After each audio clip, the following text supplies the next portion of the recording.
Assalamualaikum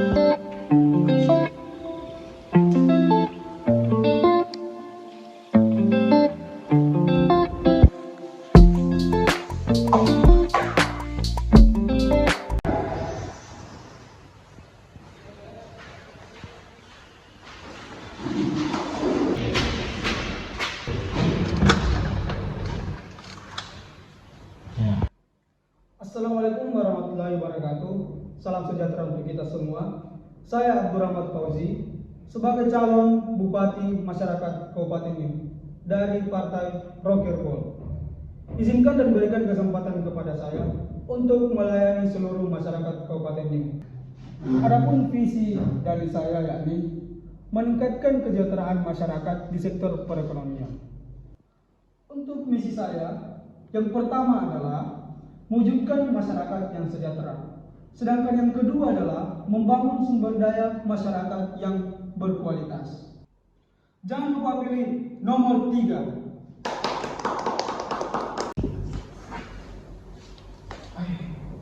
Kemarin ini bayu lagi senganku. Telepon dulu Aiman deh.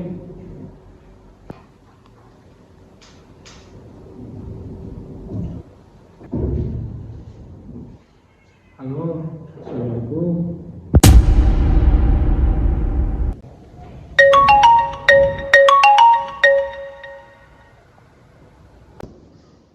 Iya, waalaikumsalam. Bagaimana kabar Pak? Alhamdulillah baik, Pak. Gimana sih Pak? Sementara ada di rumah sakit, Pak. Apa nih, Pak? Begini Pak,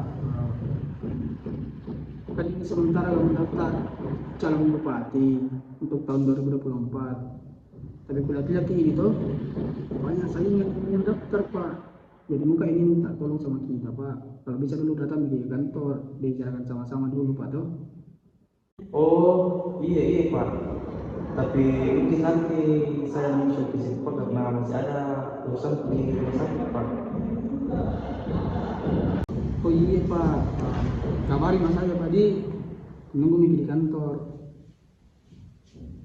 Ya Pak di, Assalamualaikum. Iya, Pak. Waalaikumsalam.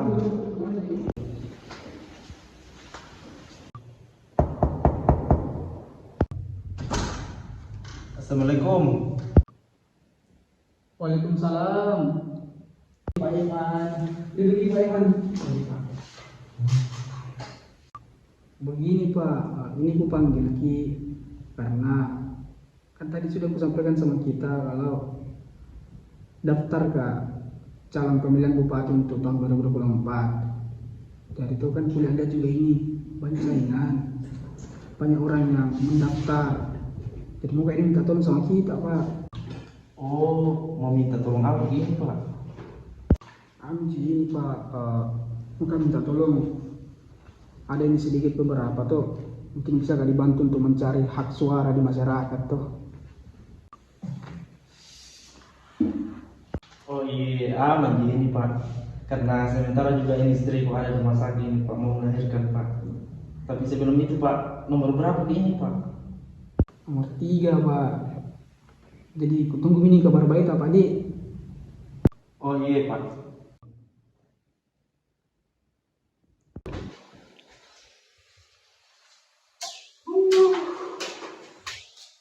Jadi gimana bikin target tidak ada lebar target kuliah sekarang. Oh, ada target di sana. Oke, cocok nih.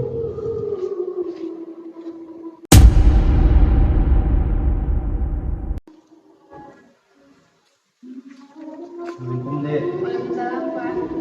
Dek, ada waktu tak sebentar? Iya, ada juga. Kenapa, Pak? Ya, biasa, Dek.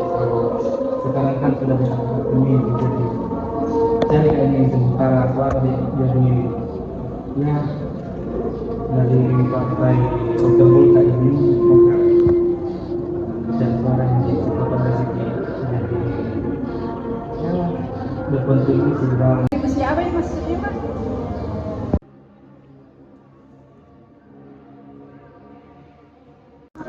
ya biasalah dia kontribusi yang maksud tadi deh ya suara begitu deh, jadi ada sedikit imbauan mungkin bisa tambah jenjang ini deh untuk kedepannya. Enggak bahaya ini Pak kalau konten? Enggak jadi. Jangan Pak bahaya. Enggak jadi. Aku ambil mewangnya deh. Kebetulan habis juga skincare kok.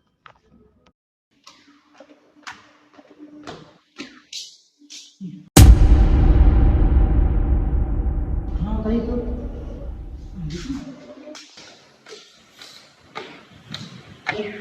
Nah, bikin.